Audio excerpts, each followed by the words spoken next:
She gave birth to his child alone. Her billionaire husband was sharing a bed with another woman. What she did next, a great story of a powerful woman. Hi, my beautiful family. I'm speaking to you with an open heart. Right now, our reach has dropped so much that sometimes I feel like I'm slowly fading, like one day I could disappear from your lives as if I never existed. But my love for you remains strong, unshaken, and real. Please stay with me. Your likes, comments, and shares may seem small, but they breathe life into this family and keep our stories alive. Together, we can rise again and show the world that nothing can silence the bond we've built. I've poured my heart and soul into this channel, working up to 18 hours a day to bring you stories. I've even faced 2 minor heart attacks during this journey. But without your support, this could be the last time you ever hear my voice. I need you now more than ever, my beautiful family. Let's keep our stories alive. The morning sun painted golden patterns across the hospital floor as Zelda Rose moved through her routine with the gentle precision that had made her beloved among both patients and staff. Her soft-soled shoes whispered against the polished tiles as she arranged fresh flowers in the crystal vase, transforming the sterile room into something warmer, more human. She believed deeply that healing required more than medicine. It demanded beauty, kindness, and the touch of someone who truly cared. You're too good for your own well-being, Margaret warned from the doorway, her weathered face creased with maternal concern. The head nurse had watched countless idealistic young women enter these halls, most of them eventually hardened by the realities of human suffering and ingratitude. The new patient arriving today, he's different from the others, demanding, expects the world to revolve around his whims. Zelda smiled softly, her dark hair catching the light as she turned. Everyone deserves compassion when they're vulnerable, Margaret. Pain doesn't discriminate between rich and poor. Child, your heart is too pure for this world, Margaret replied, shaking her head. Some people mistake kindness for weakness. They see gentle souls like you as something to be conquered rather than cherished. The elevator chimed its arrival, and Zelda watched as an entourage of stern-faced men in expensive suits emerged, surrounding a stretcher like guards protecting royalty. But her attention was drawn immediately to the man lying upon it, tall and striking, with dark hair and sharp features that would have been handsome if not for the arrogant set of his jaw, even in unconsciousness. This was Brian Armstrong, and she could sense his power even in vulnerability. The transfer proceeded with military precision, his assistants barking orders about temperature, privacy, and communication protocols. Yet through all the commotion, Zelda observed the man himself, noting the tension that remained in his shoulders, even in sleep, the slight tremor in his hands, the way his breathing caught when awareness flickered behind his closed eyelids. "Everyone out," he commanded the moment consciousness returned, his voice carrying the unmistakable authority of someone who had never been denied. "I need to contact my people immediately. There are urgent matters that cannot wait." "You need to rest," Zelda interrupted gently, stepping forward as his entourage reluctantly filed out. "I'm Zelda, and I'll be caring for you during your stay here." Brian's piercing blue eyes fixed on her with surprise, as if he couldn't quite process being contradicted by someone in simple scrubs. "Do you have any idea who I am?" "You're a man who's been hurt," she replied simply, checking the monitors beside his bed with practiced efficiency. "Right now, that's all that matters to me." Something flickered across his features, surprise, perhaps even relief, before the mask of superiority slipped back into place. "I don't need sympathy. I need competent care and to return to my responsibilities as quickly as possible." "Sympathy?" Zelda raised an eyebrow, her voice remaining calm despite his condescending tone. "I don't offer sympathy to anyone, but I do believe in treating every person with dignity, regardless of their status or attitude." Brian fell silent, studying her face as if searching for some hidden agenda. Most people who spoke to him wanted something, access to his world, favors, connections. But this woman's brown eyes held only professional concern and unexpected warmth. With no hint of calculation or desire for personal gain, the physician will visit you shortly, Zelda continued, adjusting his intravenous line with gentle expertise. Until then, try to rest. True healing requires surrender, not control. I don't rest during daylight hours, he protested, though his eyelids were already growing heavy from the prescribed medication. Today you do, she said softly, dimming the lights with a quiet authority that surprised them both. Sometimes the strongest thing we can do is admit we need time to recover. As she moved toward the door, his voice stopped her. Wait.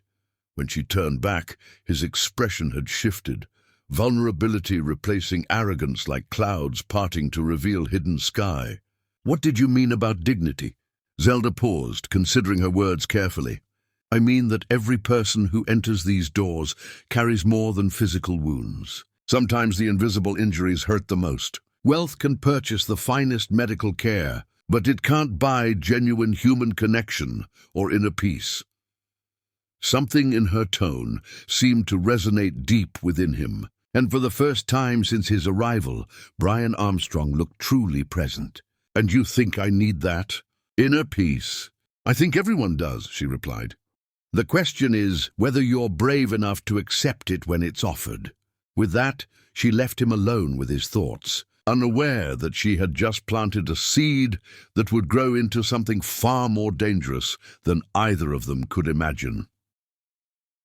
Over the following days, Brian found himself anticipating Zelda's shifts with an eagerness that surprised him. She treated him neither with the fawning deference he usually received, nor the intimidation that his reputation often inspired. Instead, she spoke to him as if he were simply another human being, a novelty in his carefully constructed world of power and isolation. Your flowers are dying, he observed one afternoon as she reviewed his chart. All beautiful things fade, she replied matter-of-factly. That's what makes them precious while they last. Permanence isn't what gives life meaning. It's the knowledge that everything passes, so we must cherish what we have while we have it. Philosophy from a nurse? His tone carried amusement rather than condescension now. Wisdom from a woman who's learned that the most valuable things in life can't be purchased.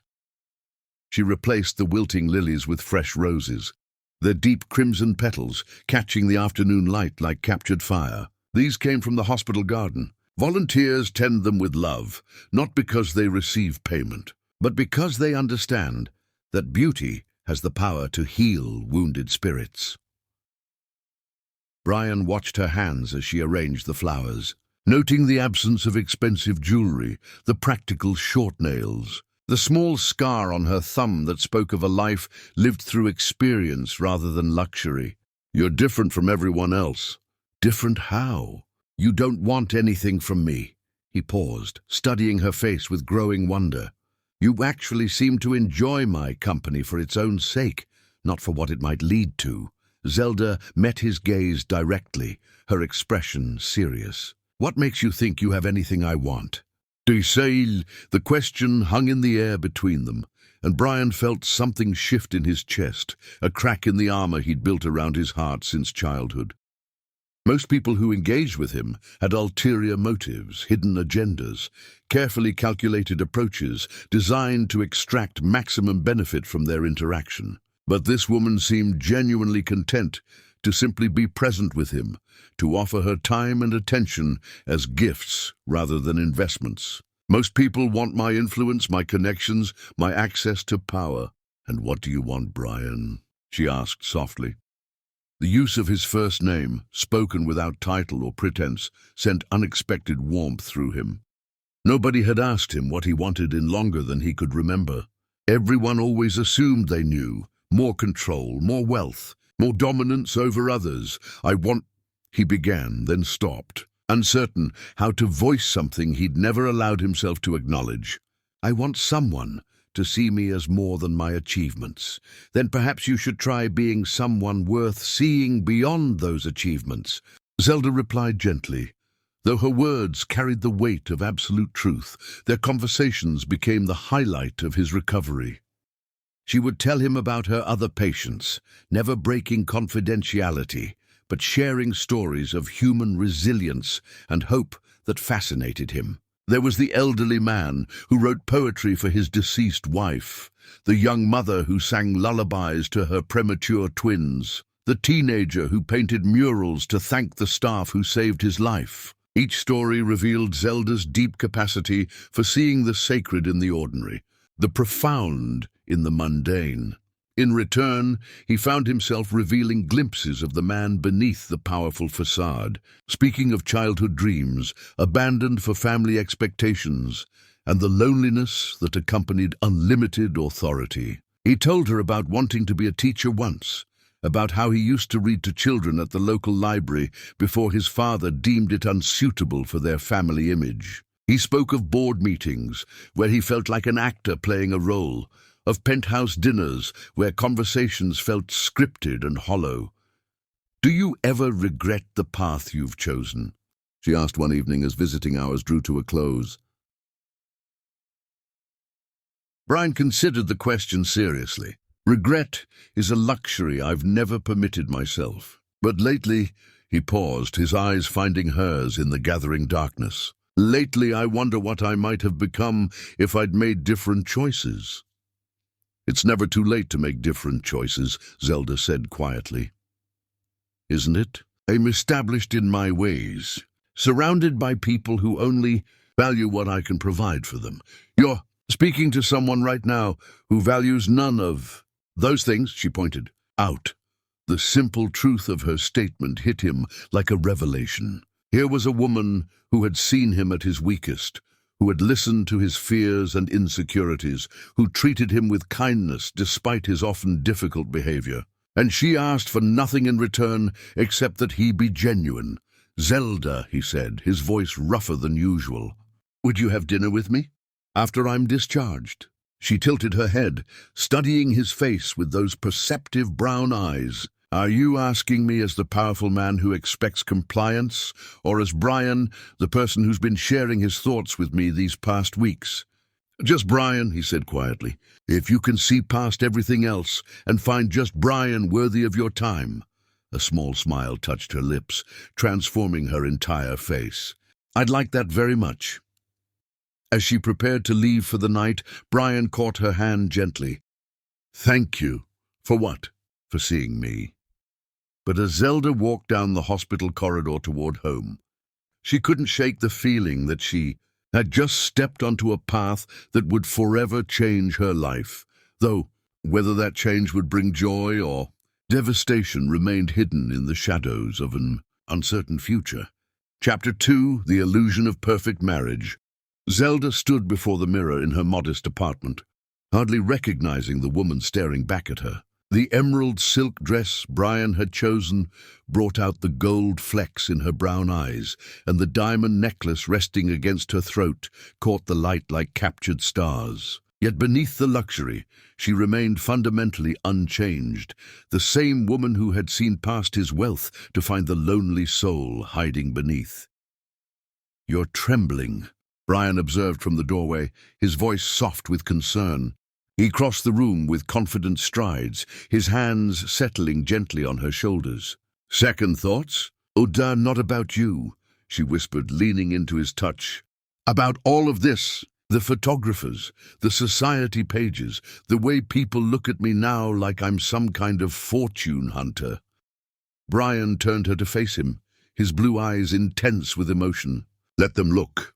Let them whisper. You know the truth, and I know the truth. You fell in love with a broken man in a hospital bed, not a bank account.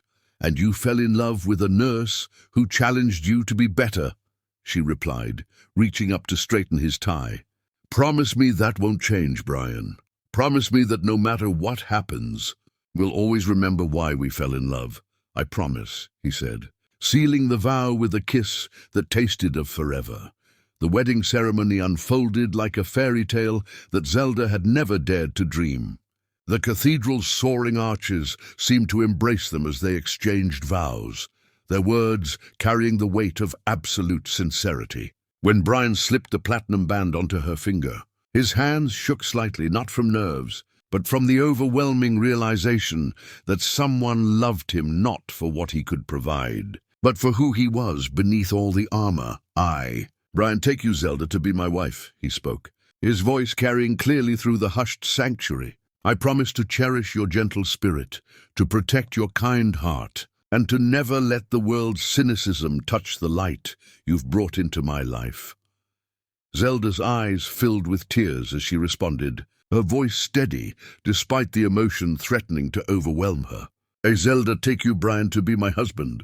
I promise to love the man you are and support the man you're becoming. I promise to be your safe harbor in every storm, and to never let you forget that true strength comes from vulnerability shared with someone who loves you. The reception that followed blurred past in a whirlwind of congratulations and champagne toasts. But for Zelda, the most precious moment came when Brian pulled her aside during the dancing, his expression serious despite the celebration surrounding them. I need you to know something, he said, his thumb tracing circles on her palm as they swayed to the music. I've never believed in forever before. But standing here with you, I finally understand what it means to want to spend eternity with someone. Show me, she whispered against his ear. Every day for the rest of our lives, show me. Their honeymoon passed like a dream painted in shades of azure and gold. Away from the pressures of his world, Brian revealed sides of himself that Zelda had only glimpsed during their courtship. He laughed freely, his guard completely down as they explored ancient ruins and shared quiet moments watching the sunset paint the sea in brilliant colors. I could stay here forever, he murmured one evening as they sat on their villa's terrace. Zelda curled against his side. We could, she agreed softly, but running away isn't living. We have to take this feeling back with us and make it part of our real life. You're right, he said, pressing a kiss to the top of her head. We'll build something beautiful together, won't we? Something real and lasting. The most beautiful thing of all, she promised. The early period of married life seemed to validate every hope and dream they had shared. Brian made genuine efforts to shed the harsh edges of his previous existence, consulting Zelda before making decisions that would affect their life together. He established a charitable foundation inspired by her stories of the patients she had cared for, and found unexpected fulfillment in using his resources to help others. You've changed me, he told her one night as they lay entwined in their bedroom, moonlight streaming through the windows. I look in the mirror now and see someone I actually like. I didn't change you, Zelda corrected gently, her fingers tracing patterns on his chest. I just loved you enough to let you become who you really are. It was during one of these perfect moments that Zelda discovered she was carrying their child. The pregnancy test lay on the bathroom counter like a harbinger of dreams fulfilled. And when she emerged to find Brian reading in bed, her radiant smile told him everything before she spoke a word. We're going to have a baby, she whispered, her voice filled with wonder. Brian's book tumbled forgotten to the floor as he swept her into his arms, spinning her around the room with joyous laughter. A baby, he repeated, as if testing the miraculous reality of the words. A baby. They spent hours that night planning their child's future, choosing names, designing the nursery, and imagining the family they would become. Brian's excitement seemed genuine and overwhelming, his hands constantly drawn to her still flat stomach, as if he could already feel the life growing within. I want to be the father I never had, he confessed as they finally settled down to sleep. Patient, present, the kind of man our child will be proud to call Daddy. You will be, Zelda assured him, though something in his tone sent a tiny shiver of unease through her heart. The first subtle changes appeared gradually, so slowly that Zelda initially dismissed them as natural adjustments to their new reality. Brian began spending longer hours away from home, claiming he needed to secure their family's future. His phone calls became more frequent and intense, his conversations filled with sharp edges that reminded her uncomfortably of the man she had first met in the hospital. You're pushing yourself too hard," she observed one evening as he paced their living room, phone pressed to his ear, his free hand gesturing angrily at someone who couldn't see him. "I'm doing what needs to be done," he replied curtly when the call ended, his tone colder than she had heard since before their wedding.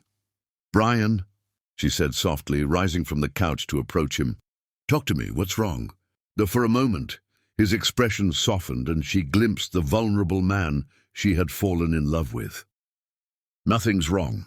There's so much responsibility now. A wife, a baby coming. I need to make sure I can provide for you both." "We don't need more than we have," Zelda reminded him, her hands finding his face. "We need you present, not absent. We need your heart, not your wealth." "You don't understand," he said, pulling away slightly. "You've never had to worry about supporting a family, about the weight of everyone depending on you for survival." The words stung more than he seemed to realize, and Zelda felt something cold settle in her stomach. "I understand more than you think. I've seen families with nothing but love thrive, and families with everything but love crumble. Which do you want us to be?" Instead of answering, Brian turned away, his shoulders tense with an emotion she couldn't quite identify. "I'm going to my study. I have matters to attend to." As she watched him walk away, Zelda pressed a protective hand to her growing belly. "It's just stress," she whispered to the child within. "Daddy loves us. He's just scared about being responsible for us."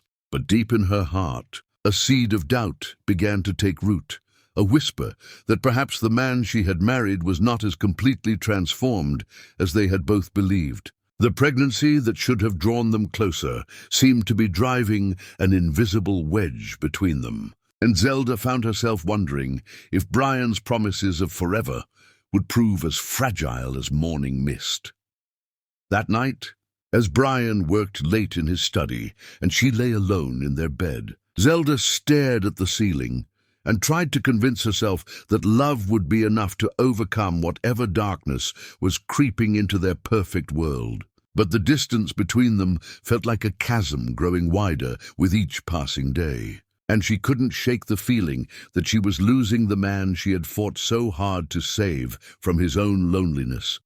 The baby kicked gently inside her, as if sensing her distress, and Zelda placed both hands over her belly protectively. Whatever happened between her and Brian, she would not let their child suffer for the sins of its parents. That much, at least, she could control.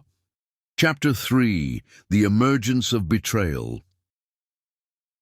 The morning sickness had finally subsided, but Zelda found herself facing a different kind of nausea as she stared at the empty space beside her in bed. Brian's side remained cold and untouched. He hadn't come home again last night. Another urgent situation, she noted with growing concern, her hand instinctively moving to her rounded belly, where their child grew stronger each day. Another emergency, she murmured to herself, reciting the explanation he had given over the phone the previous evening. His voice had sounded distant, distracted, as if he were speaking to her from another world entirely. Downstairs, she found a note propped against the coffee maker in Brian's precise handwriting. "Unexpected developments require my immediate attention. Don't wait up. Take care of yourself and our baby." But as the formal tone made her chest tighten, when had he stopped signing his notes with words of love? When had their communications become so cold and impersonal, stripped of the warmth that had once defined every interaction between them? Margaret's words from the hospital echoed in her mind.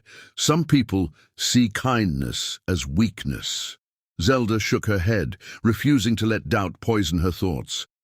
Brian was under pressure, that was all. The responsibility of impending fatherhood was overwhelming him, just as it would any man facing such a monumental change. The phone rang as she poured her herbal tea, and her heart leaped with hope. "Brian? Sorry to disappoint," came her sister Sarah's voice, tinged with concern. "I was calling to check on you. You sounded strange when we talked yesterday." "I'm fine," Zelda replied automatically, settling into the breakfast nook where she and Brian used to share lazy morning conversations. "Just tired. The pregnancy, you know, Zelda, Sarah's tone grew serious. I saw the pictures from the charity gala last week. Brian was there without you. I had a medical appointment, Zelda explained, though the memory still stung. She had been looking forward to the event for weeks, had even bought a new maternity dress. But Brian had insisted the appointment couldn't be rescheduled, even though she had offered to arrange it differently. With Felicia Phillips, Sarah continued gently. They looked close. Zelda's grip tightened on the phone. Felicia Phillips, a name that had begun appearing more frequently in conversations about Brian's professional life. A sophisticated woman with connections throughout their social circle, someone who moved in the same elite spheres that Brian inhabited. She's a colleague, Zelda said firmly. Someone important for his work. You know how these events are, all networking and professional obligations. Zelda. Sarah, please. The exhaustion in her own voice surprised her. I can't do this right now. Brian is working hard for our family. I won't let gossip and speculation poison what we have. After hanging up, Zelda sat in the quiet kitchen, her hands cradling her growing belly. The baby kicked gently, as if sensing her distress, and she forced herself to smile. Your daddy loves us, she whispered. He's just scared about providing for us. Everything will be okay. But even as she spoke the words, they felt hollow in the empty house. Brian stood at the floor-to-ceiling windows of his office. The city spread out below him like a kingdom he had conquered through sheer force of will. Yet today, the view brought him no satisfaction. His reflection in the glass looked haggard, older than it should, and he couldn't shake the image of Zelda's trusting face from his mind. You look terrible. Felicia Phillips observed from the doorway, her voice carrying the smoky quality that had first caught his attention. She entered without invitation, as was her way, her heels clicking against the marble floor with predatory precision. Thank you for that observation, Brian replied dryly, though he didn't turn around. What do you want, Felicia? The same thing I've wanted for weeks, she said, moving to stand beside him at the window. You. Her directness had been refreshing at first, so different from Zelda's gentle, nurturing approach to life. Where his wife offered comfort and understanding, Felicia provided challenge and excitement. Where Zelda saw the best in everyone, Felicia understood the darker realities of power and ambition. I'm married, he said, the words feeling strange on his tongue. To a woman who doesn't understand your world, Felicia replied smoothly. Tell me, Brian, when was the last time Zelda discussed strategy with you? When did she last understand the pressures you face, the decisions that keep you awake at night? Brian's jaw tightened. It was true that Zelda's attempts to discuss his work often felt naive, her suggestions rooted in idealism rather than the harsh realities of his position. She wanted him to consider the human cost of every decision, to prioritize compassion over profit, to be the man she believed he could become, rather than the man the world demanded he be. She's pregnant with my child, he said quietly, and I'm not asking you to abandon your responsibilities. Felicia moved closer, her hand resting lightly on his arm. I'm offering you something different, something that complements your real nature instead of trying to change it. The touch burned through his shirt, igniting desires he had been trying to suppress for weeks. Felicia understood his hunger for power, his need to dominate and control. With her, he didn't have to pretend to be gentle or consider consequences beyond his own desires. This is wrong, he whispered, even as he turned to face her. Wrong, according to whom? She challenged, her green eyes holding his gaze steadily. According to a woman who knew you briefly and decided to remake you into her image of the perfect husband. Or wrong according to your own nature, Brian. Her words struck deep, hitting insecurities he had buried beneath domestic happiness. Was Zelda's love genuine, or was she simply trying to transform him into something more palatable? Did she love him, or the idealized version of him she had created in her mind? She loves me, he said, but the words lacked conviction. She loves who she thinks you are, Felicia corrected. I love who you actually are. The powerful, ruthless, magnificent man who built an empire through strength and determination. Why should you apologize for that? Before he could respond, she pressed her lips to his, and the last of his resistance crumbled. In Felicia's arms, he felt like himself again, powerful, dominant, free from the constant pressure to be better, kinder, more considerate. She didn't ask him to change. She celebrated him exactly as he was. When they finally broke apart, guilt crashed over him like a physical blow. Zelda's face appeared in his mind, trusting, loving, currently carrying his child while believing in their shared future. "I have to go," he said roughly, stepping away from Felicia. "Of course you do," she replied with satisfaction. "But you'll be back, Brian, because this is who you really are, and eventually, even you will stop pretending otherwise." As he drove home through the evening traffic, Brian's hands gripped the steering wheel with white-knuckled intensity. What had he done? How had he allowed himself to betray the one person who had loved him unconditionally? But even as guilt consumed him, another part of his mind replayed the feel of Felicia's lips, the way she made him feel powerful and desired, without asking him to be anything other than what he was. With Zelda, he constantly felt the weight of her expectations, the pressure to live up to the man she believed him to be. With Felicia, he could simply exist without judgment or the need for transformation.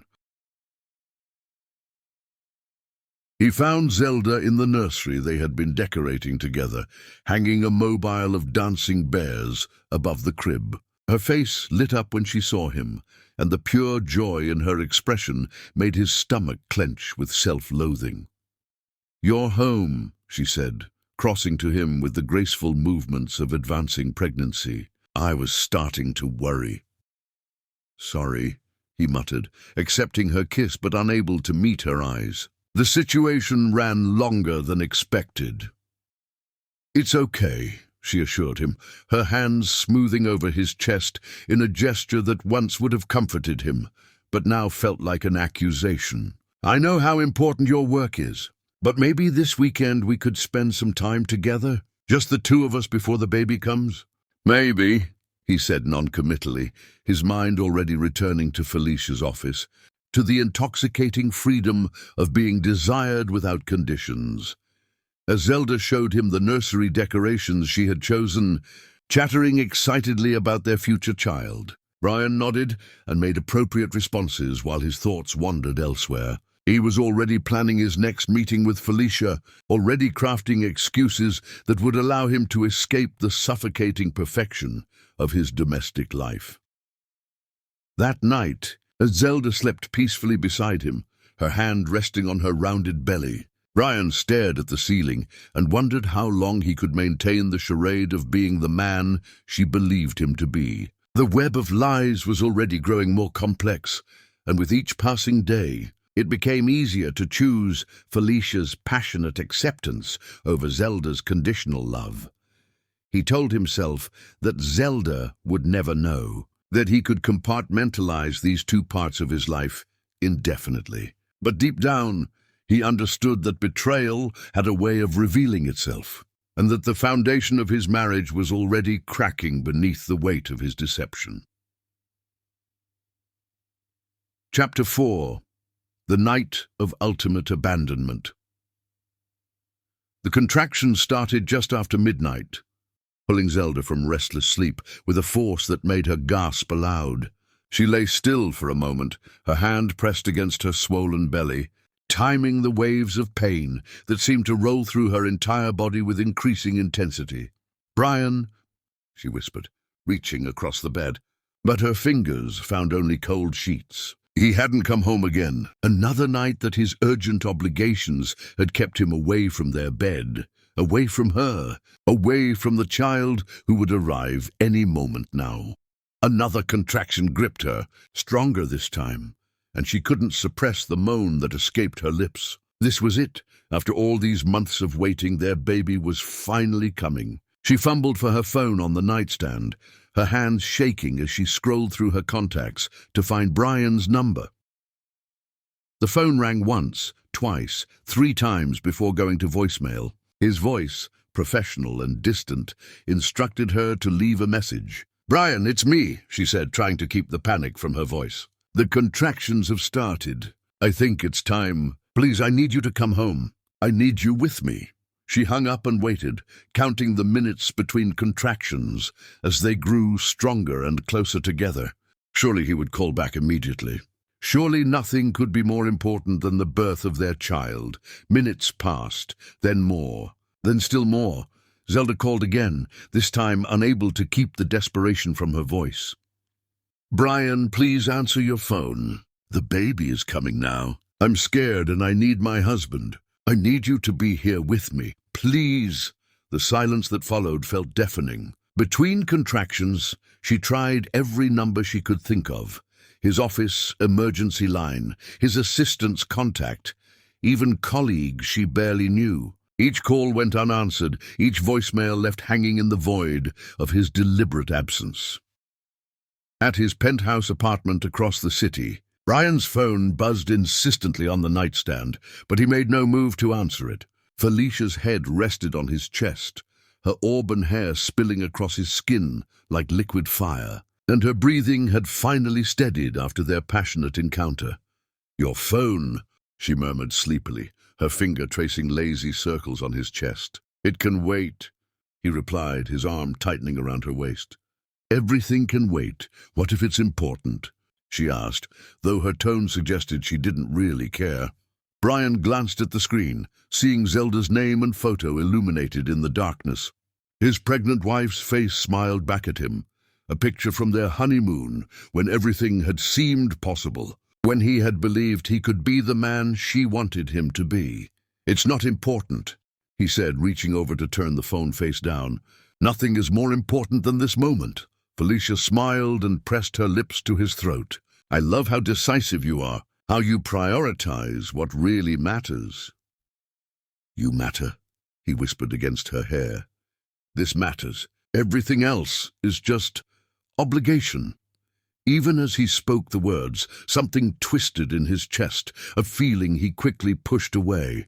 He had made his choice. He had chosen passion over duty, desire over responsibility, the intoxicating freedom Felicia offered over the suffocating expectations of marriage and fatherhood.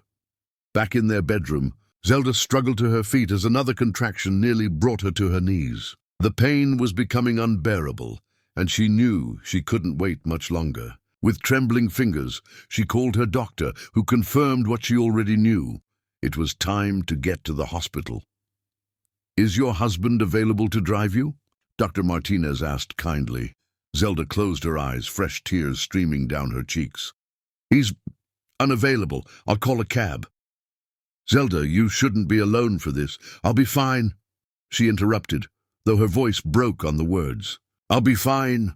The cab ride to the hospital blurred past in a haze of pain and disbelief. How could Brian not be answering his phone? How could he not be here for the most important moment of their lives? She continued calling him, even as the contractions grew stronger, leaving increasingly desperate voicemails that went unheard. "Brian, I'm at the hospital now. The baby is coming fast and I'm terrified. Please, I'm begging you, come to me. I can't do this alone. I need you. Your child needs you. Where are you?" The admission process became a blur of questions she could barely focus on answering between waves of pain. When the nurse asked for her emergency contact, she gave Brian's number with a confidence that felt increasingly hollow. "We'll keep trying to reach him," the nurse assured her as they moved her to the delivery room. "I'm sure he'll be here soon." But as the hours passed and labor intensified, it became clear that Brian would not be coming. Zelda found herself surrounded by medical professionals who offered clinical support, but couldn't fill the aching void where her husband should have been. "I can see the head," Dr. Martinez announced, her voice filled with excitement. "You're doing beautifully, Zelda. Your baby is almost here." "Is he? Has my husband?" Zelda gasped between pushes, still clinging to the hope that Brian would appear at the last moment. "Focus on your baby," the doctor said gently. "You're incredibly strong, and you can do this." as her child entered the world with a powerful cry that filled the delivery room. Zelda felt a strange combination of overwhelming joy and devastating heartbreak. Her daughter, their daughter, was perfect, with Brian's dark hair and what would surely be his striking features. But he wasn't there to see her first breath, her first cry, her first moments of life. "She's beautiful," Dr. Martinez said, placing the baby on Zelda's chest. "Perfect in every way." Zelda looked down at her daughter through tears that wouldn't stop falling. "Hello, little one," she whispered, her voice hoarse from hours of labor. "I'm your mama, and I love you so much. Your daddy loves you too. He couldn't be here." The lies felt bitter on her tongue, but she couldn't bear for her child's first moments to be tainted with the truth of abandonment. Across the city, Brian's phone finally fell silent after hours of ignored calls. Felicia stirred in his arms, checking her own phone for the time. "It's almost dawn," she observed. "Shouldn't you be getting home soon, before your wife wakes up and realizes you were gone all night?" "She's used to it by now," Brian replied, though something cold had settled in his stomach. The guilt he had been suppressing was creeping back, demanding acknowledgement. "Good," Felicia said, pressing closer to him. "I hate sharing you, even with someone as insignificant as her." Brian said nothing, staring at the ceiling as the first rays of sunlight crept through the windows. Somewhere across the city, Zelda was sleeping peacefully, unaware of his betrayal, trusting in his love even as he systematically destroyed everything they had built together, or so he told himself, refusing to look at his phone or confront the growing pile of missed calls and unheard voicemails that would shatter the illusion of his blameless infidelity.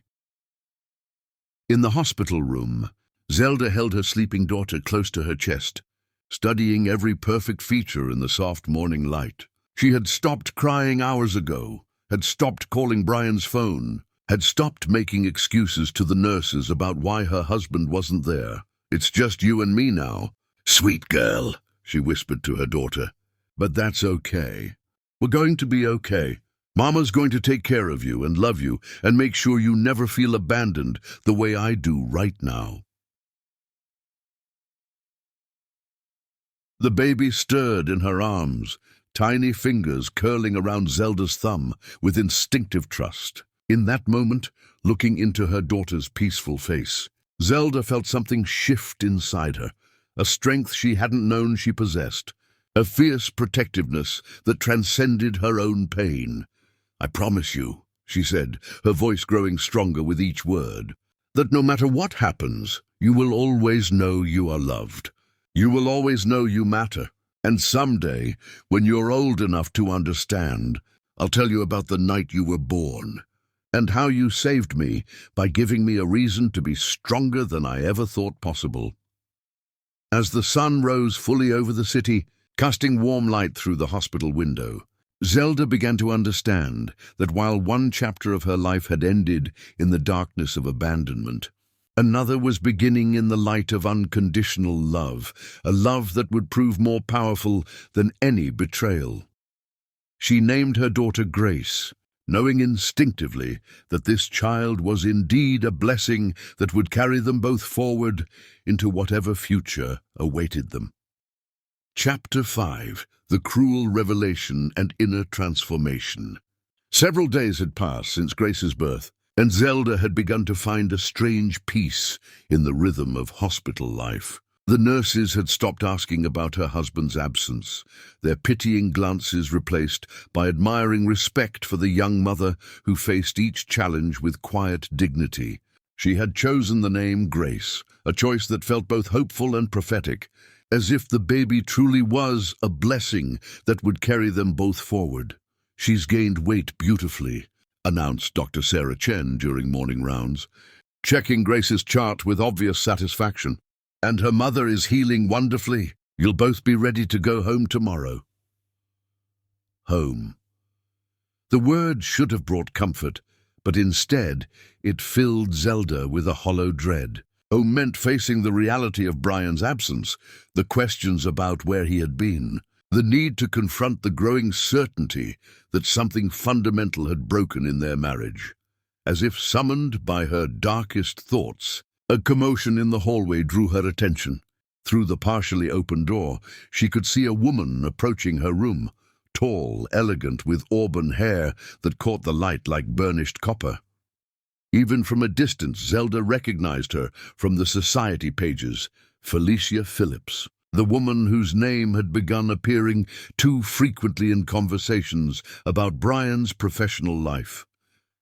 Felicia entered without knocking, her designer heels clicking against the linoleum floor with predatory precision. She wore a cream-colored suit that probably cost more than most people's salary, and her smile held all the warmth of winter frost. "Well, well," Felicia said, her voice carrying a mockingly sweet tone. "The little mother, all alone with her baby. How touching." Zelda instinctively pulled Grace closer to her chest, protective instincts flaring at the obvious malice in the other woman's voice. "I'm sorry, visiting hours are over, and I don't believe we've been introduced." "Oh, but we have so much in common," Felicia replied, settling uninvited into the chair beside the bed.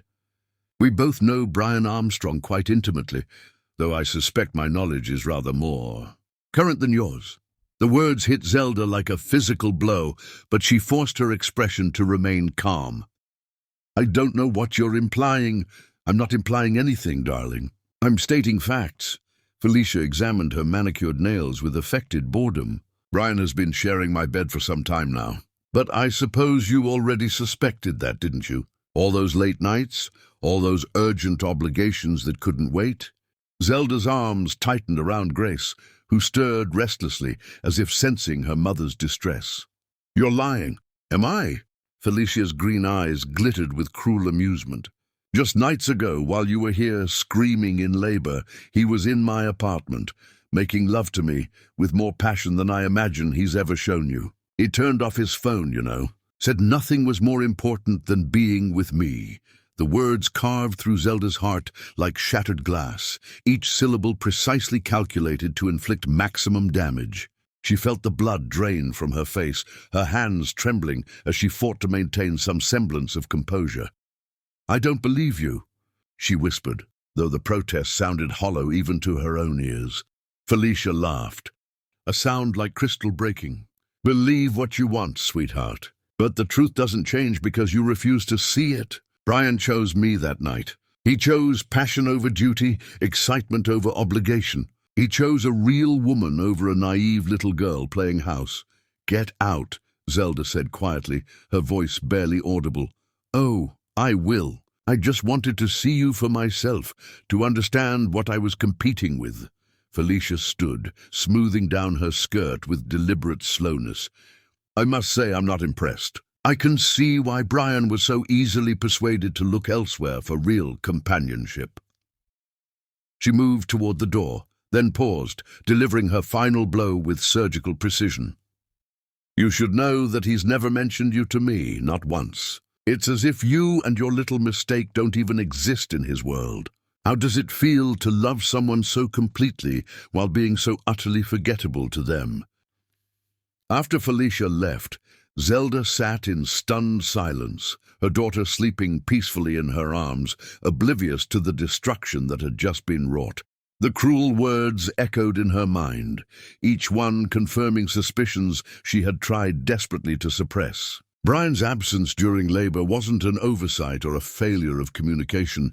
It was a deliberate choice, a conscious decision to prioritize another woman over his wife and child.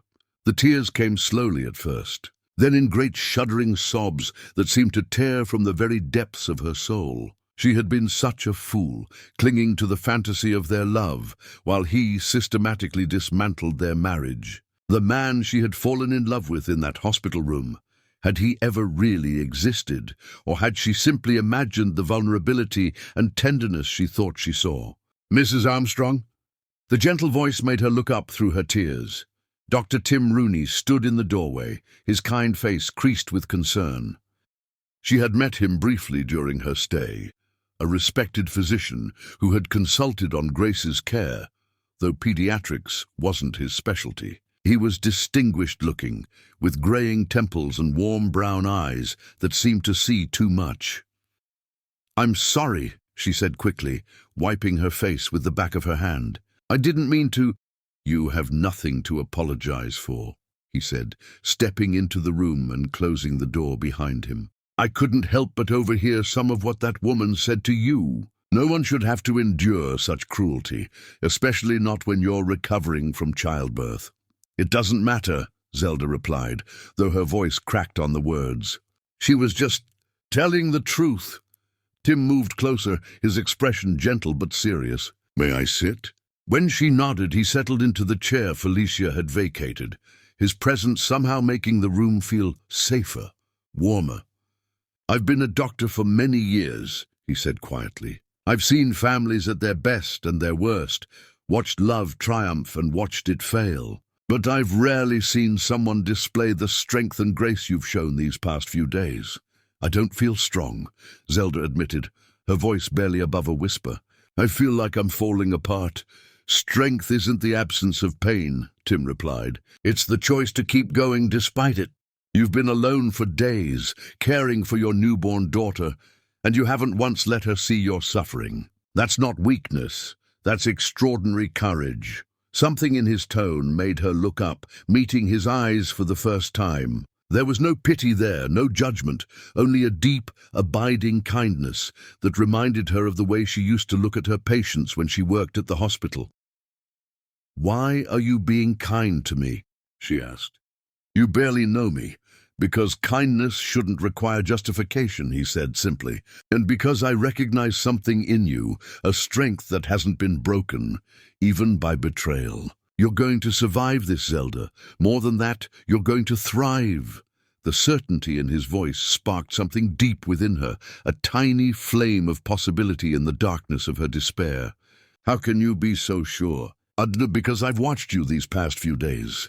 I've seen how you talk to your daughter, how you've handled every challenge with dignity and determination. That's not learned behavior, that's who you are at your core. And no one can take that away from you, no matter how badly they hurt you." Grace stirred in her arms, making small sounds of contentment, and Zelda looked down at her daughter's perfect face. In that moment she felt something shift inside her, not healing, not yet, but a recognition of her own power. She had created life, had brought this beautiful child into the world despite abandonment and betrayal. If she could do that, what else might she be capable of? "Thank you," she said to Tim, and for the first time in days she meant it completely. "You don't need to thank me. Just remember what I said. This is your beginning, not your ending." After he left, Zelda sat alone with her daughter, feeling as if she was seeing her situation clearly for the first time. The pain was still there, sharp and immediate, but beneath it lay something else, a steely determination that surprised her with its intensity. "Did you hear that, sweet girl?" she whispered to Grace. "We're going to be okay. Better than okay. Your mama is going to make sure of it."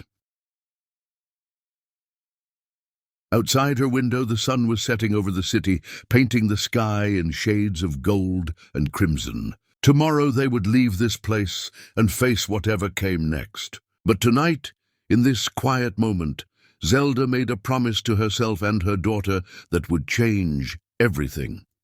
She would not be a victim.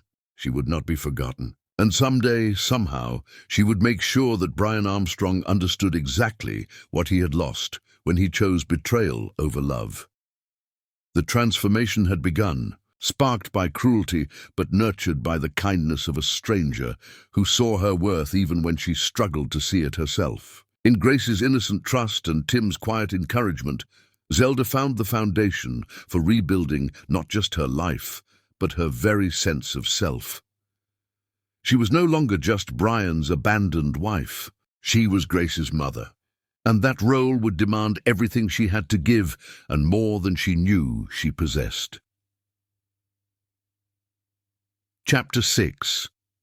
The Reconstruction of Life and Purpose. The apartment Zelda found was small, barely large enough for 2 people, but it felt like a palace compared to the suffocating emptiness of the mansion she had left behind. 2 rooms, a tiny kitchen, and windows that actually opened to let in fresh air. It was the first place that had felt like home since Grace's birth. "Are you sure about this?" asked Sarah, her sister, as she helped arrange the few belongings Zelda had taken from her marriage. "It's not too late to reconsider. Maybe Brian will come around, maybe—" "He's had plenty of time to come around," Zelda interrupted gently, folding Grace's tiny clothes into the dresser drawer. "Multiple opportunities during which he visited briefly, stayed for less than an hour each time, and spent most of that time on his phone. This isn't about him changing, Sarah. This is about me refusing to disappear." Grace gurgled happily from her bouncy seat, reaching for the colorful mobile hanging above her. She was already showing signs of her father's striking features: dark hair, intense eyes that seemed to take in everything around her. But her smile, Zelda noted with fierce pride, was entirely her own. "You don't have to do this alone," Sarah said softly. "You could move in with David and me, at least until you get back on your feet." "I need to do this alone," Zelda replied, surprising herself with the conviction in her voice. "I need to know that I can." The doorbell chimed, and Zelda's heart gave a small flutter. Tim had promised to stop by after his hospital shift to see how they were settling in. Over the past weeks, their friendship had become the anchor that kept her grounded. His presence a reminder that kindness existed in the world even when everything else seemed dark. "I'll get it," Sarah said, shooting her sister a knowing look. Tim appeared in the doorway carrying a basket that smelled like heaven and wore the kind of genuine smile that reached his eyes. "I brought dinner," he announced. "My grandmother's chicken soup recipe, and I figured you might not have had time to cook today." "You didn't have to do that," Zelda protested, though she was already moving toward him. Drawn by the warmth he seemed to carry with him wherever he went. "I wanted to," he said simply, setting the basket on the small table. "Besides, someone needs to make sure you're eating properly. You're looking too thin." "I'm fine," she insisted, but even as she spoke, she realized she couldn't remember her last full meal. Between caring for Grace, finding an apartment, and navigating the complexities of separation, food had become an afterthought. "Of course you are," Tim agreed with gentle sarcasm. "That's why you're swaying on your feet." Sarah watched this exchange with growing amusement. "I'm going to run some errands," she announced diplomatically. "Give you two a chance to catch up." After she left, Tim moved around the small kitchen with easy familiarity, heating the soup and setting out bowls as if he had lived there for years. Grace watched him from her seat with bright, attentive eyes, and when he approached her, she broke into a delighted grin.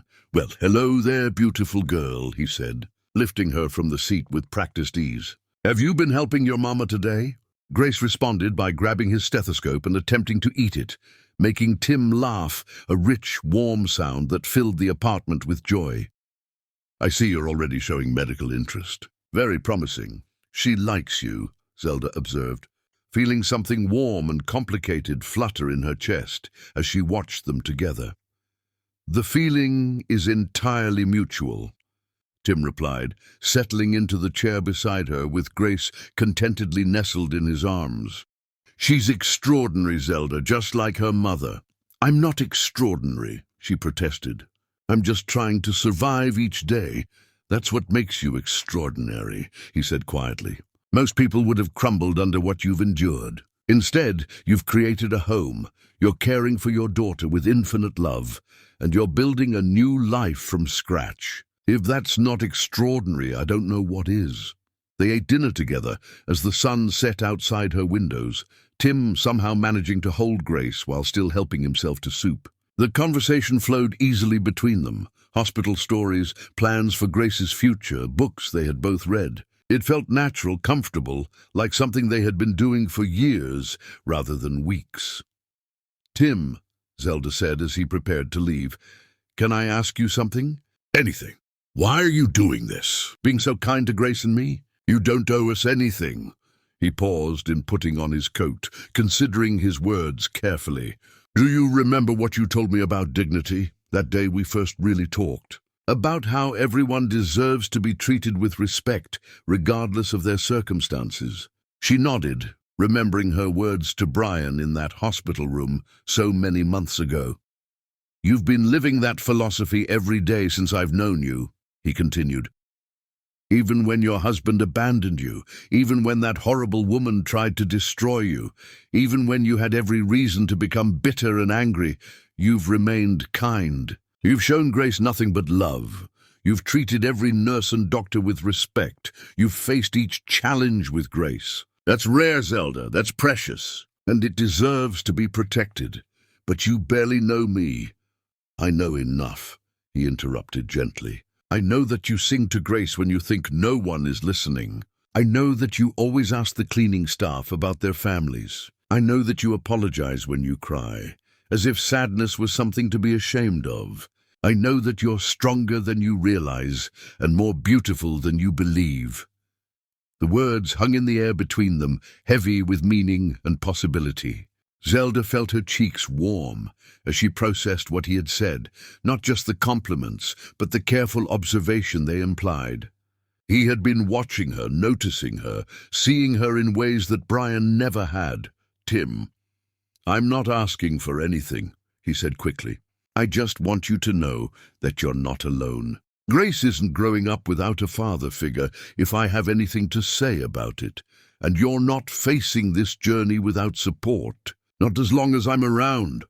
After he left, Zelda sat in her quiet apartment with Grace sleeping peacefully in her arms. The contrast between this evening and the empty, echoing nights she had endured in Brian's mansion was stark. Here, in this tiny space with barely enough room for two, she felt more at peace than she had in months. What do you think, sweet girl? She whispered to her daughter. Is it possible to find happiness after everything we've been through? Grace stirred slightly, her tiny fingers curling around Zelda's thumb with instinctive trust. In that gesture, Zelda found her answer. Happiness might look different than she had originally planned, but it was possible. More than possible, it was growing slowly and carefully. In the quiet moments of kindness and connection, she shared with a man who saw her worth, even when she struggled to see it herself. 2 weeks later, Zelda stood in the hospital cafeteria where she had once worked, applying for her old position. The head nurse, Margaret, looked her up and down with sharp, assessing eyes. You know the hours are difficult, Margaret said, and you'll need reliable childcare.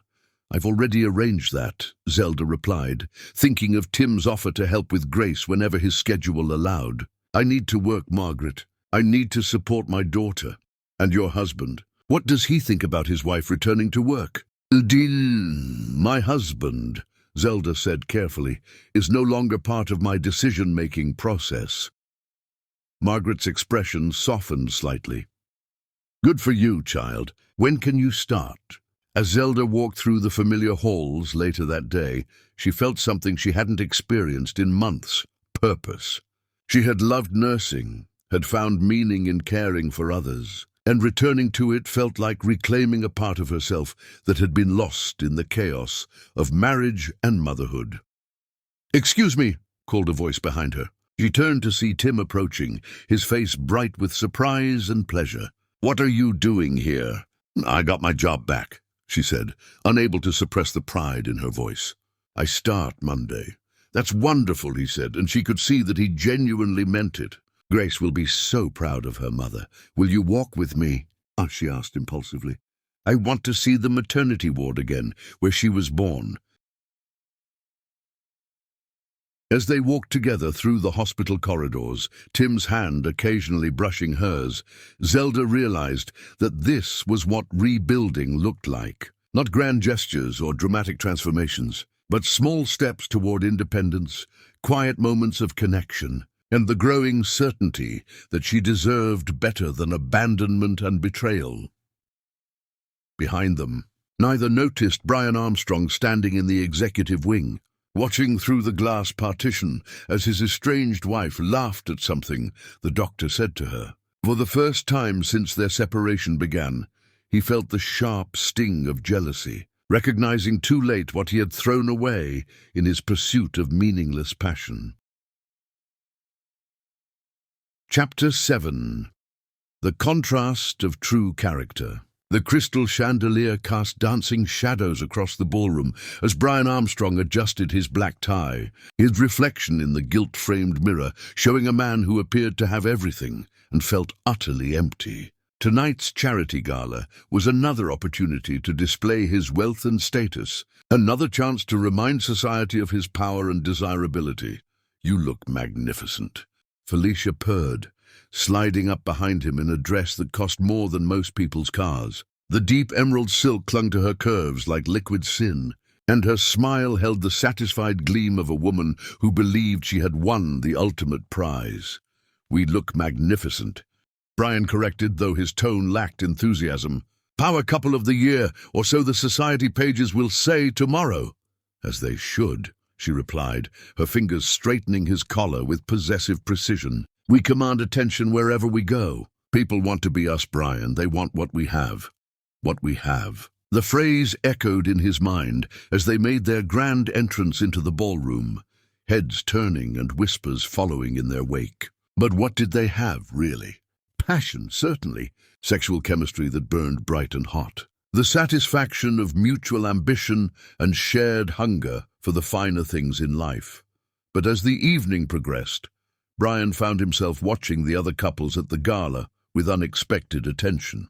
There was Senator Harrison, dancing with his wife after decades of partnership, their movements perfectly synchronized. Judge Martinez, laughing at something his husband whispered in his ear, their connection so natural it seemed to radiate warmth.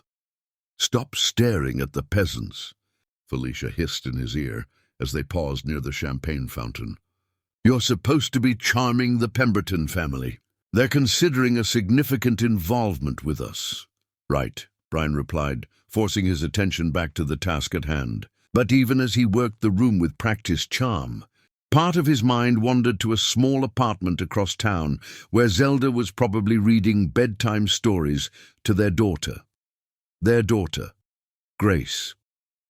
He had seen her only briefly since her birth, each visit feeling more awkward and uncomfortable than the last. The baby would cry when he held her, as if sensing his discomfort, and Zelda would take her back with an efficiency that made him feel like an intruder in what should have been his own family. "You're distracted tonight," Felicia observed as they settled at their table for dinner. "What's wrong with you?" Nothing's wrong," he replied automatically. "Just thinking about various obligations." "Liar." Her green eyes narrowed dangerously. "You've been strange all week, ever since you went to that hospital for your annual checkup and saw her." The accusation hung between them like a challenge. It was true. Seeing Zelda at the hospital, watching her laugh with that doctor, had unsettled him in ways he didn't want to examine. She had looked radiant, happy, complete without him. "Zelda is my past," he said firmly. "You're my present and my future." "Good," Felicia replied, but her smile didn't reach her eyes. Because I won't share you with a memory, Brian. I won't be second place to some pathetic little nurse playing victim." The venom in her voice when she spoke about Zelda made something twist uncomfortably in his chest. When had Felicia become so cruel? When had her wit turned into meanness, her confidence into arrogance? "She's not pathetic," he found himself saying before he could stop the words. Felicia's fork clattered against her plate. "Excuse me? I said she's not pathetic," Brian repeated, surprised by his own defensiveness. "Whatever else Zelda is, she's not pathetic. She's caring for our daughter alone, working to support herself. That takes strength." "Strength?" Felicia's laugh was sharp enough to cut glass. "Is that what you call it? I call it desperation. Clinging to a marriage that's over, trying to trap you with a baby you never wanted. I never said I didn't want the baby. Didn't you?" Felicia leaned forward, her voice dropping to a venomous whisper. "Because I distinctly remember you saying that becoming a father felt like a trap, that the pregnancy changed everything between you." I remember you telling me that you felt suffocated by domesticity, that you needed to remember who you really were. The words hit him like physical blows because they were true. He had said those things, had meant them at the time. But hearing them repeated back to him now, stripped of passion and justification, they sounded hollow and selfish. That was different, he said weakly. I was confused, overwhelmed. You were honest, Felicia interrupted. For the first time in your marriage, you were finally honest about what you wanted. And what you wanted was me. The rest of the evening passed in a blur of forced smiles and mechanical conversations. Brian played his part perfectly, the successful man with his stunning companion. But something fundamental had shifted. Every laugh felt hollow. Every touch from Felicia felt calculating. Every compliment felt like manipulation. It was nearly midnight when they returned to his penthouse, and Felicia wasted no time in pressing herself against him, her hands already working at his shirt buttons. I've been thinking about this all night, she breathed against his throat. Thinking about proving to you again why I'm everything you need. But as her lips found his, Brian found himself pulling away, creating distance between them for the first time in their relationship. What's wrong? She demanded, her eyes flashing with anger and hurt pride. I'm tired, he said, though they both knew it was a lie. It's been a long night. Since when has being tired ever stopped you? Felicia's voice grew sharp, suspicious. You've never turned me down before, never. There's a first time for everything, he replied, moving to pour himself a drink, with hands that trembled slightly. Felicia watched him with the calculating gaze of a predator sensing weakness. This is about her, isn't it? About your precious little wife and your unwanted baby. They're not unwanted, Brian said quietly, the words surprising him as much as they surprised her. What did you just say? I said they're not unwanted. He turned to face her, seeing her clearly for perhaps the first time. My daughter isn't unwanted. She's innocent in all of this. And Zelda never deserved what I put her through. Felicia's beautiful face contorted with rage. Don't you dare, she snarled. Don't you dare stand there and romanticize that pathetic woman now that you're bored with me. I've given you everything, Brian, everything you said you wanted. You've given me passion, he agreed. Excitement, validation, but you've never given me peace. Peace? She laughed bitterly. Peace is for weak men, Brian. You're not weak. You're powerful, ambitious, magnificent. Peace is what ordinary people settle for when they can't handle anything more intense. Maybe I'm more ordinary than either of us thought, he said softly. The slap came without warning, sharp and stinging across his cheek. Felicia stood before him, breathing hard. Her carefully applied makeup smeared, her sophisticated facade cracking to reveal something ugly beneath. You're disgusting, she spat. Weak and disgusting.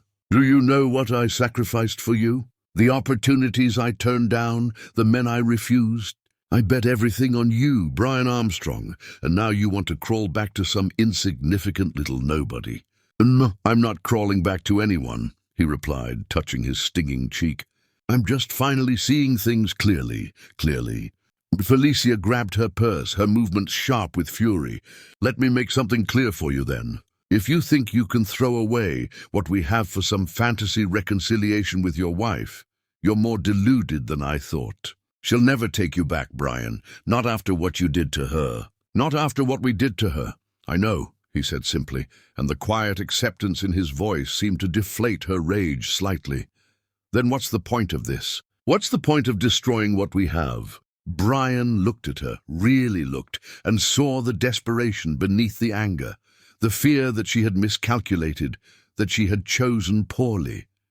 For the first time since their affair began, he felt something like pity for her. The point, he said gently, is that I finally understand the difference between wanting someone and loving them. And I finally understand what I lost. Felicia left without another word, her designer heels clicking furiously across the marble floor. After the door slammed behind her, Brian stood alone in his penthouse, overlooking the glittering city, finally understanding that all the wealth and power in the world couldn't fill the void left by authentic love, freely given and carelessly thrown away. In the silence of his empty home, he thought of Zelda and Grace, sleeping peacefully in their small apartment, surrounded by the warmth of genuine affection and the promise of a better future. For the first time since their affair began, Brian Armstrong understood exactly what he had sacrificed for the hollow satisfaction of selfish desire. Chapter 8. The Declaration of Superior Love. The cherry blossoms were in full bloom in the hospital's memorial garden, their delicate pink petals dancing on the spring breeze like confetti celebrating new beginnings. Zelda sat on the weathered stone bench where she and Tim had shared lunch countless times, watching Grace toddle unsteadily between the flower beds with the fearless determination of a child discovering the world. "Mama, look," Grace babbled, holding up a fallen petal with the triumphant pride of someone who had just discovered treasure. "I see." "Sweetheart," Zelda called back, her heart swelling with the pure joy that seemed to multiply daily in their simple life. "It's beautiful, almost as beautiful as her mother," Tim's voice came from behind her, warm with affection and something deeper that made her pulse quicken. She turned to find him approaching with coffee from the hospital cafeteria and a smile that never failed to make her feel like the most important person in the world. Over the months, she had grown to depend on these quiet moments together, stolen between his surgeries and her shifts, where they could simply exist as Tim and Zelda rather than doctor and nurse. "You're early," she observed as he settled beside her, their shoulders touching in the casual intimacy that had developed between them. "I thought you had that consultation this afternoon." "Finished earlier than expected," he replied, but something in his tone suggested there was more to the story. "Actually, I have something important to discuss with you." Before she could ask what he meant, Grace came running toward them with her peculiar toddler gait, her arms outstretched and her face bright with excitement. Tim caught her effortlessly, lifting her high in the air until she squealed with delight. "Uncle Tim," she chanted, her word for him that never failed to make him smile. Though she had never called Brian Daddy, she had taken to Tim instantly, as if recognizing in him the father figure she had been missing. "Hello, Princess," Tim murmured, settling her on his lap where she immediately began playing with his stethoscope. "Have you been helping your mama today?" "Always," Grace replied solemnly, then promptly forgot about the conversation as a butterfly caught her attention. Watching them together, Zelda felt the familiar tightness in her chest that had nothing to do with sadness and everything to do with the growing realization that this man had become essential to both her and her daughter's happiness. He had never once made her feel like a burden or a charity case. Instead, he had somehow made their little family feel complete. "Zelda," Tim said softly, his voice carrying an unusual nervousness that immediately captured her attention. "There's something I need to tell you. Something I should have told you from the beginning." "What is it?" she asked, noting the way his free hand fidgeted with something in his jacket pocket. "I haven't been entirely honest with you about who I am," he began, his eyes meeting hers with an intensity that made her heart race. "About my background, my family, my circumstances." A cold fear gripped her. "Are you married?" "No," he said quickly, understanding her panic. "Nothing like that. It's about my position, Zelda, about my family's standing and all the things I know you've been hurt by before." "I don't understand." Tim took a deep breath, as if steeling himself for a difficult confession. "My family has been involved in medical philanthropy for generations. We have hospitals, research facilities, and a charitable foundation that works internationally. I'm not just a doctor, Zelda. I'm well established, very well established." The words hung in the air between them while Zelda processed this revelation. She had known Tim was successful. His position at the hospital, his obvious education and refinement had made that clear. But what he was describing was influence on a scale that dwarfed even Brian's position. "Why didn't you tell me?" she asked quietly. "Because I was terrified you'd run away," he admitted. "I watched what wealth and power did to you in your marriage. I saw how it corrupted the man you loved, how it turned what should have been a blessing into a burden. I was afraid that if you knew about my background, you'd see me differently. And now I can't hide it anymore because I need to ask you something. And I need you to know everything before you answer." He shifted Grace gently to his other knee, then reached into his jacket pocket with his free hand. When he withdrew it, Zelda's breath caught in her throat. The ring he held was unlike anything she had ever seen. Not the ostentatious display that Brian had chosen, but something elegant and timeless, with a center stone that caught the light like captured starlight. "Zelda Rose," Tim said, his voice steady, despite the emotion she could see in his eyes. "I have loved you since the night I watched you give birth to Grace alone, and still find the strength to whisper words of love to your daughter. I have loved you through every challenge, every small victory, every moment of joy and sadness we've shared. I love your strength, your kindness, your fierce protection of Grace, and the way you see the best in everyone around you."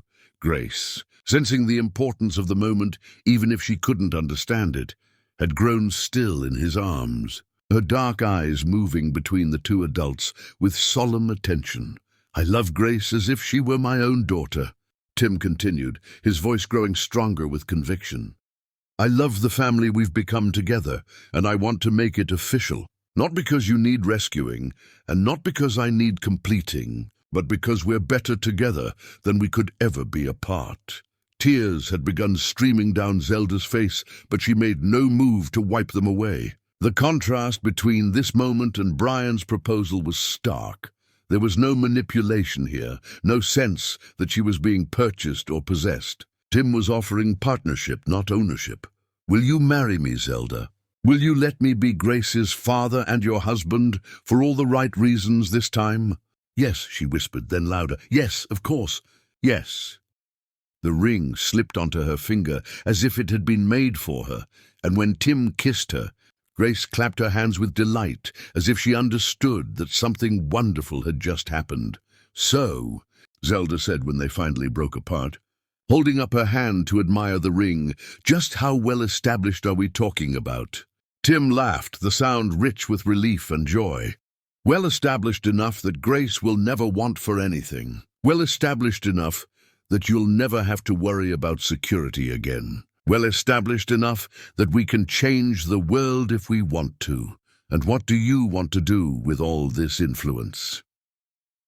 "Build the best children's hospital in the country," he said without hesitation. "Fund medical research that will help families like the ones you used to care for. Use it to make a difference instead of just accumulating more."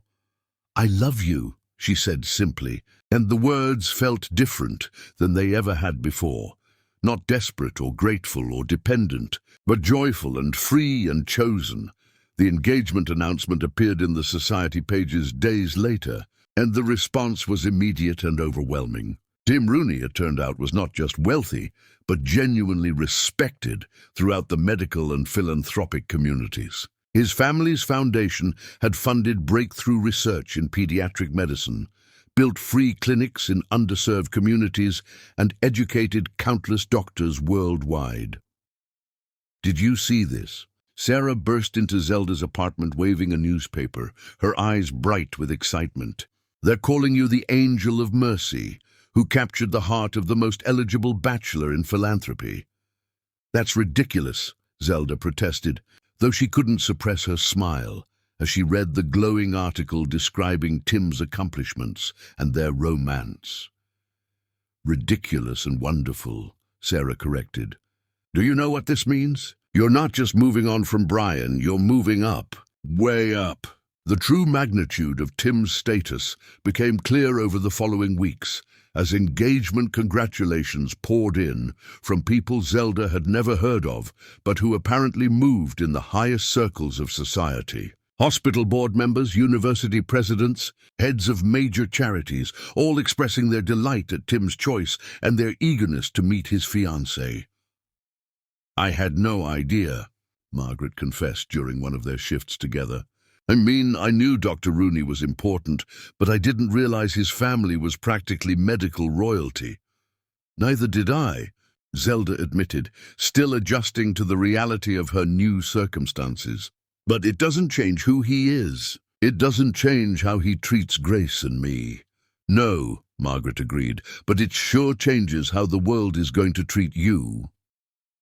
She was right. Within days of the announcement, Zelda found herself fielding calls from journalists wanting interviews, invitations to galas and charity events, and even requests from magazines to feature their inspiring journey from heartbreak to happiness. "I don't want any of this attention," she confessed to Tim one evening as they walked through his family's estate, a sprawling property that made Brian's mansion look modest by comparison. "You don't have to want it," he replied, Grace riding contentedly on his shoulders. "But you might find you can use it." Platform like this, you could advocate for healthcare reform, single mothers, whatever causes matter to you.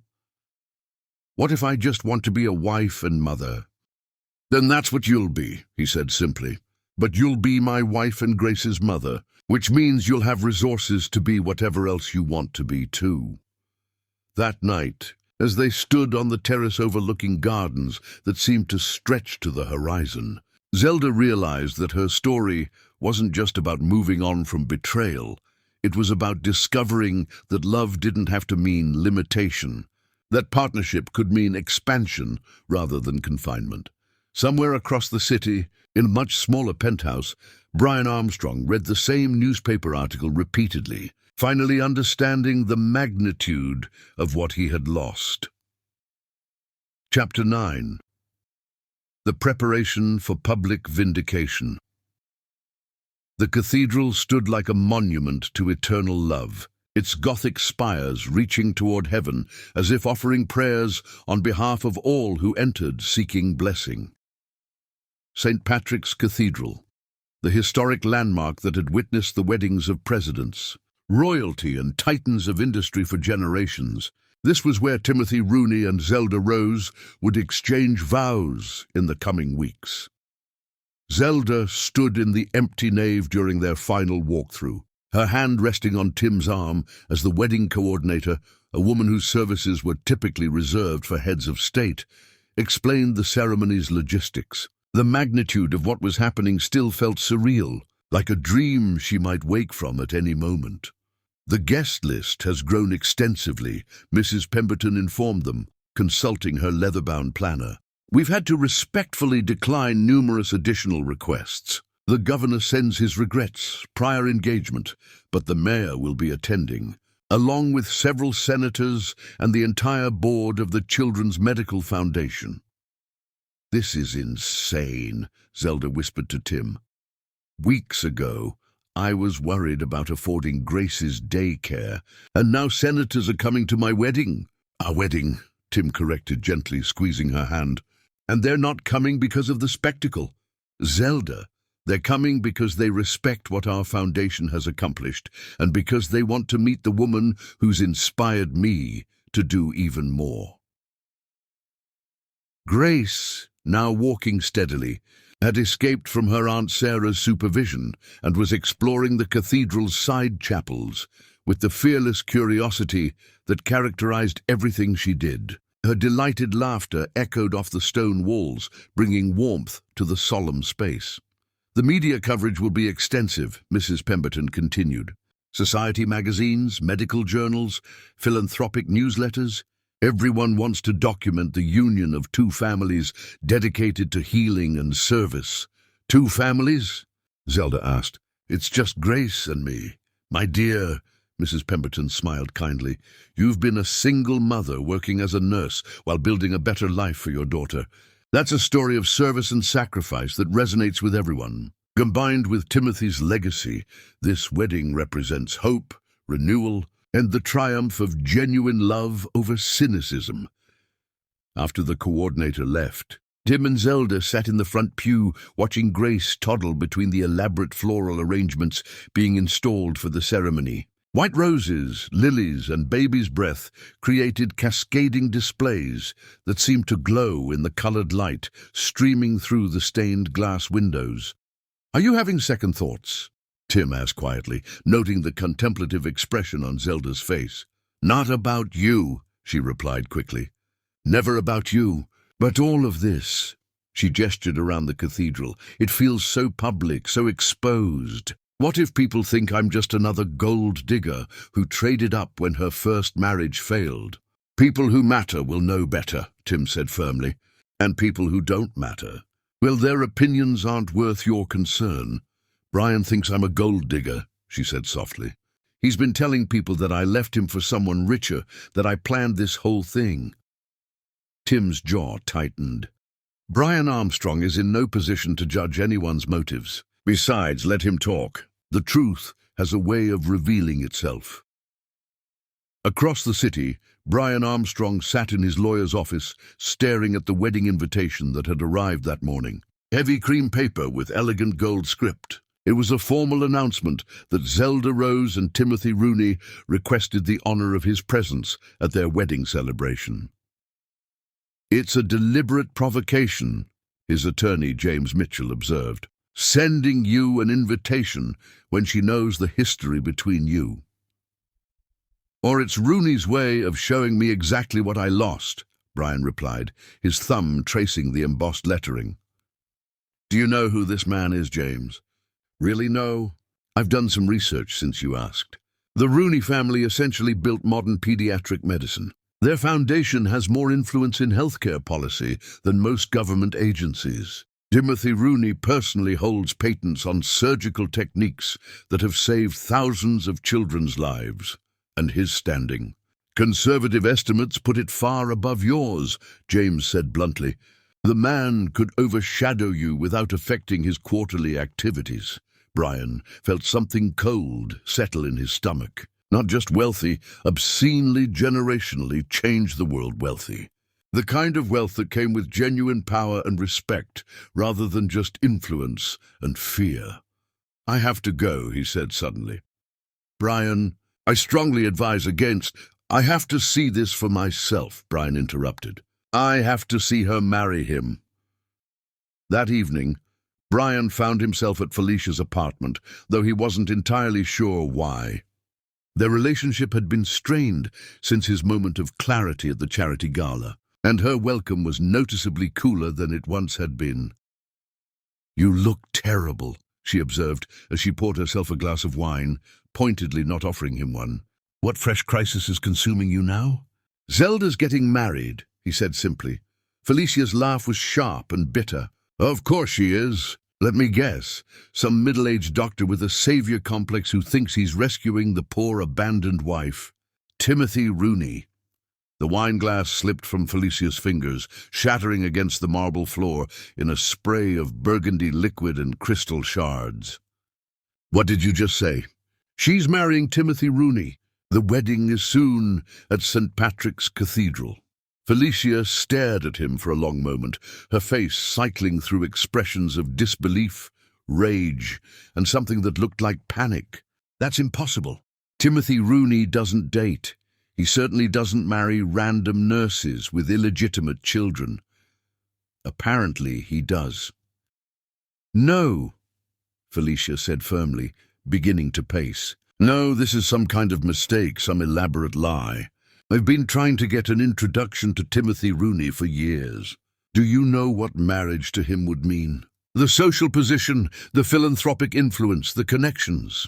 "I'm beginning to understand," Brian said quietly, watching her growing agitation with fascination. "She can't have him," Felicia continued, her voice rising. "That pathetic little nobody can't just stumble into the most eligible bachelor in the country. It's not fair. It's not right." "Fair." Brian found himself defending his estranged wife.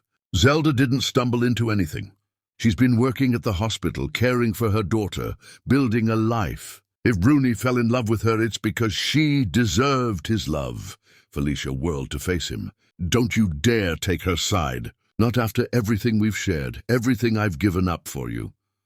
What exactly have you given up, Felicia? The question seemed to surprise them both. What have you sacrificed that wasn't just a calculated investment in what you thought I could provide? I gave up other opportunities. To be with wealthier men, he finished. To climb higher on the social ladder. You never gave up anything for me, Felicia. You gave up things for what you thought I represented. And what exactly do you think Zelda gave up for you? She shot back. Her freedom, her innocence, her trust. The words hit their target with devastating accuracy. Zelda had given up everything for him, her independence, her careful boundaries, her very identity as a strong woman who didn't need rescuing. She had trusted him completely, and he had destroyed that trust through selfishness and cowardice. We're going to that wedding, Felicia announced suddenly. Both of us. Why would we do that? Because I want to see this fairy tale for myself. I want to watch her realize that marrying wealth doesn't erase the past, doesn't make her worthy of the position she's stealing. And what do you hope to accomplish? Nothing, Felicia said with a smile that didn't reach her eyes. I just want to be there when reality crashes down on her perfect little fantasy. When she realizes that people like us don't just disappear because she found herself a richer husband. As Brian drove home through the quiet streets, he wondered what exactly he hoped to accomplish by attending Zelda's wedding. Was it closure, some desperate hope for reconciliation? Or was it simply the need to witness the final chapter of their story, to see with his own eyes the life she had built from the ashes of their marriage? One thing was certain. Soon, he would sit in that cathedral and watch the woman he had abandoned marry a man who valued her in ways he had never learned to do. And perhaps, finally, he would understand the true magnitude of his loss. The invitation lay on his passenger seat, catching the light from passing street lamps like a beacon, pointing toward a reckoning he wasn't sure he was ready to face. But ready or not, it was coming, and with it would come the final accounting of all his choices, both the ones he had made and the ones he had failed to make when it mattered most. Chapter 10. The Climactic Confrontation and Final Triumph. The morning sun streamed through the stained glass windows of St. Patrick's Cathedral, painting rainbow prisms across the white marble floor as society's most influential figures took their seats for what the newspapers had already declared the wedding of the decade. Senators sat beside university presidents. Hospital board members shared pews with international diplomats. And the soft murmur of conversations created a backdrop of anticipation that seemed to make the very air vibrate with importance. In the bride's preparation room, Zelda stood before an antique mirror wearing a gown that seemed spun from moonlight and dreams. The ivory silk flowed around her like liquid starlight, and the antique lace veil, a Rooney family heirloom worn by generations of brides, crowned her dark hair like a benediction. At her feet, Grace toddled around in a miniature version of the gown, her flower girl dress making her look like a tiny angel. "You look like a queen," Sarah whispered, her eyes bright with tears of joy. Mama would have been so proud. "I feel like I'm living someone else's life," Zelda admitted, her hands trembling slightly as she adjusted her necklace, a simple strand of pearls that had belonged to Tim's grandmother. "Months ago I was delivering my baby alone, and now you're marrying the most respected man in the country," Sarah finished firmly, "because you deserve every bit of happiness that's coming to you." Outside the preparation room, the cathedral had filled to capacity. Camera flashes sparkled like stars as photographers documented the arrival of each distinguished guest. The mayor of the city sat in a prominent row, flanked by senators whose healthcare legislation had been influenced by Rooney Foundation research. University chancellors, medical pioneers, and philanthropic leaders filled the pews. their presence a testament to the groom's extraordinary standing in society. "Have you ever seen anything like this?" whispered Dr. Martinez to her companion as they observed the gathering. "It's like a summit of everyone who matters in medicine and public service."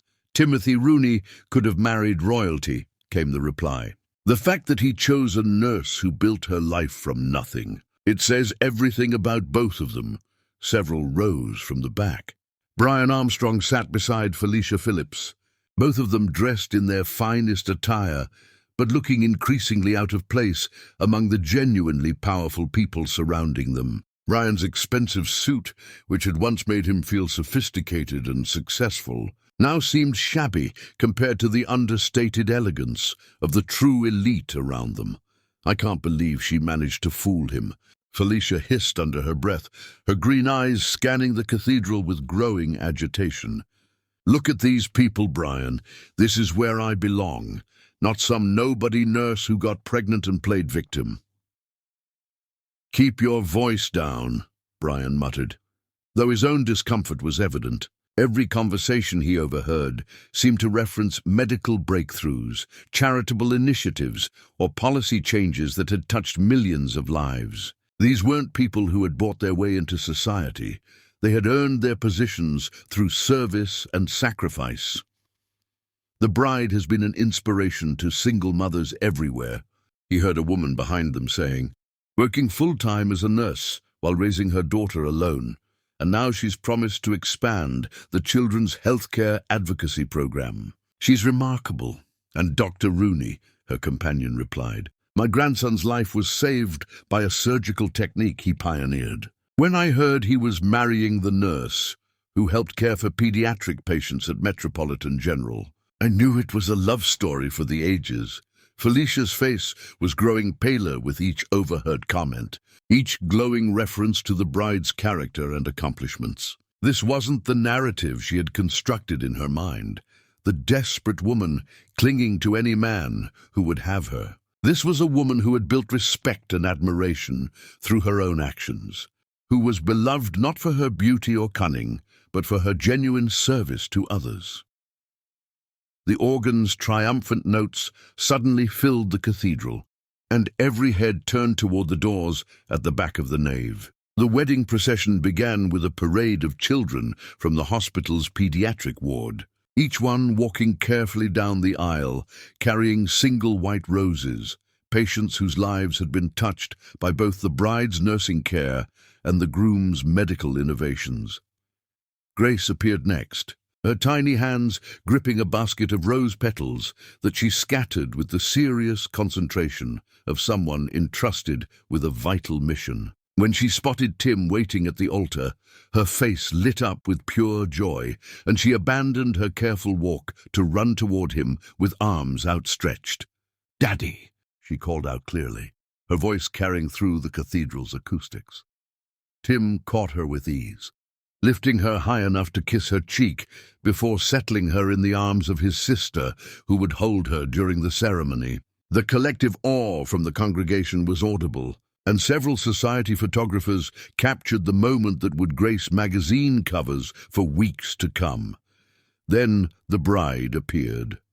The entire cathedral seemed to hold its breath as Zelda glided down the aisle, her beauty transcendent but somehow secondary to the radiance that seemed to emanate from within. She moved with a grace that spoke of inner strength rather than practiced elegance. Her eyes locked on Tim's face with a love so pure and obvious that even the most cynical observers felt their hearts stir.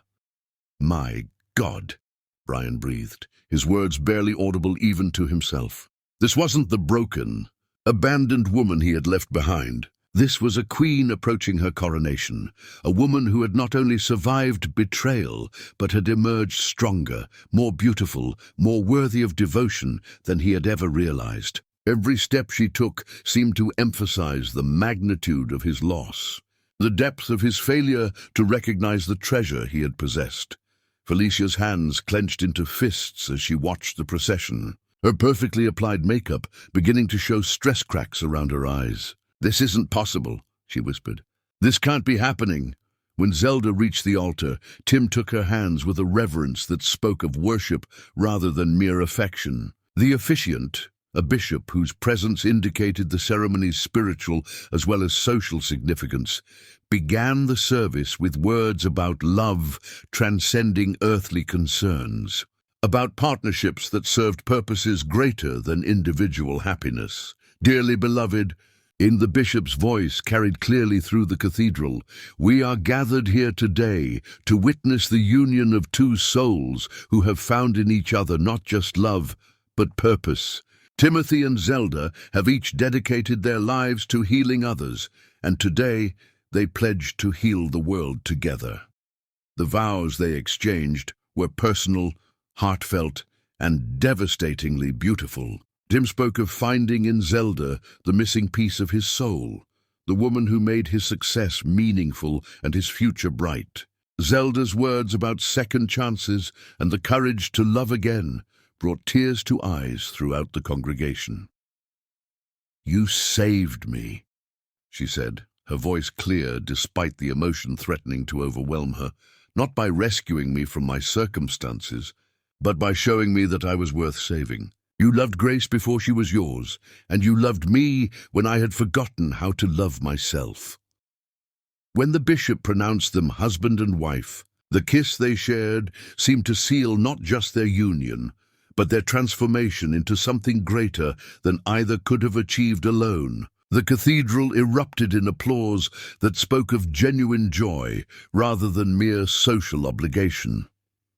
As the recessional began and the newly married couple prepared to walk back down the aisle, Felicia suddenly stood up, her movement sharp and violent enough to draw attention from several nearby guests. The elegant composure she had maintained throughout the ceremony finally cracked under the weight of witnessing Zelda's ultimate triumph. "I can't," she said, her voice cracking with barely controlled hysteria. "I can't watch this anymore." The guests nearest to her turned in alarm, sensing the disturbance rippling through the sacred atmosphere of the cathedral. Murmurs began to spread as people craned their necks to see what was happening. The peaceful conclusion of the ceremony suddenly disrupted by an unexpected drama. "Felicia, sit down," Brian hissed, grabbing her arm. "No!" She yanked away from him, her voice rising dangerously. "This is wrong. This is all wrong. She doesn't deserve this." The commotion had begun to spread, guests turning to stare as Felicia pushed past Brian into the aisle. Her carefully constructed facade was crumbling, revealing the desperate, grasping woman beneath the sophisticated exterior. "She's nothing," Felicia shouted, her voice echoing off the cathedral walls. "A nobody nurse who trapped one man with a pregnancy and seduced another with sob stories. This isn't a fairy tale, it's a con game." Security began moving toward her, but Felicia was beyond caring about consequences. All the rage, jealousy, and frustrated ambition that had been building for months finally exploded in a spectacular public breakdown. "I gave up everything for you," she screamed at Brian, who had followed her into the aisle looking mortified. "Everything? And for what? So you could sit here mourning some pathetic woman who never deserved you in the first place." The entire cathedral had fallen silent, except for Felicia's increasingly hysterical voice. Camera flashes exploded as photographers captured every moment of her meltdown, her carefully applied makeup now streaked with tears of rage and humiliation. "You destroyed me for her," she continued, advancing on Brian with fury radiating from every line of her body. "You threw away what we had, what we could have been, for a fantasy about a woman who's forgotten you even exist. Look at her, Brian! Look at how she looks at him. She never looked at you that way because you never deserved it." "Now, Felicia, stop!" Brian pleaded, acutely aware of the hundreds of eyes watching their disgrace unfold. "Stop?" Felicia laughed, the sound sharp enough to cut glass. "Why should I stop?" "Because we're embarrassing ourselves. Because we're proving that we're exactly the kind of people who don't belong in a place like this." She gestured wildly around the cathedral, her movements becoming more erratic with each word. "She won!" Felicia screamed. The little nobody won everything. She has the man, the wealth, the respect, the perfect family.